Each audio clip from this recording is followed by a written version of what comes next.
Welcome to our third tutorial on working with ComfyUI and Stable Diffusion. In this tutorial, we're going to learn how to use Loras, which stands for Low Rank Adaptation. Loras are a means of fine-tuning a large model so that you can have different effects. For this tutorial, we're going to transform an image that we first render as a photograph into an anime-style graphic. In this case, we're going to use SD 3.5 large anime Lora, and the link to this is included in the description below. When you go to the page, download the file that ends with .safe tensors. Once you have this downloaded, make sure that you copy it to your folder Loras in your ComfyUI installation.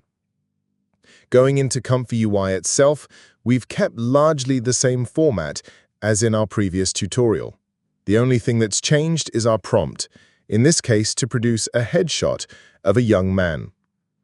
In the K sampler, everything else is kept as previously, so 4 steps and a low CFG, and we're using the sampler DPMP and the scheduler SGML uniform. If you want a reminder as to what these terms mean, go back to tutorial 2. With all this in place, click on Run, and this will start to generate the image.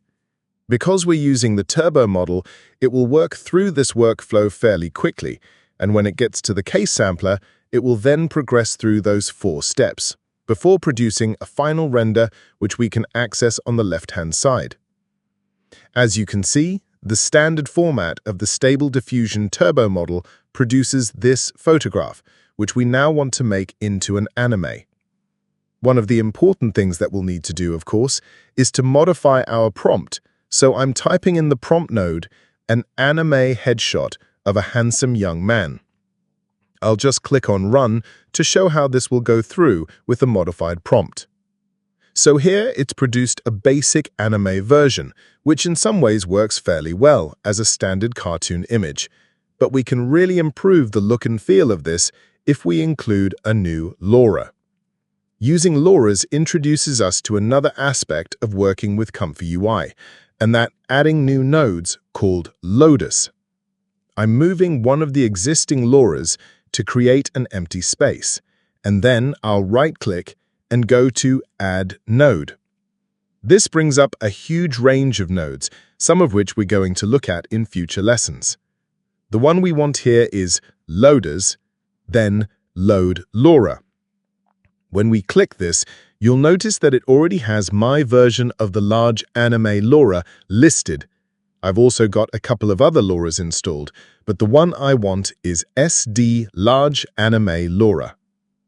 Now if I click Run, this is currently not going to do anything to our workflow because it's not connected. To make it work, we have to connect it using the other color-coded buttons here. As such, we have to link from the color-coded buttons for model to model, and from clip to clip. The way this particular version of Stable Diffusion works is that the positive and negative prompts are connected to our different clip loaders on the left-hand side. So, this clip button on the Lora will not go to our prompts. However, the model output now has to go not from our base model, but from our Lora, so we'll connect it like so. When that's all connected, we'll leave the strength of the model at 1 and the strength of the clip to 1 and click Run once again.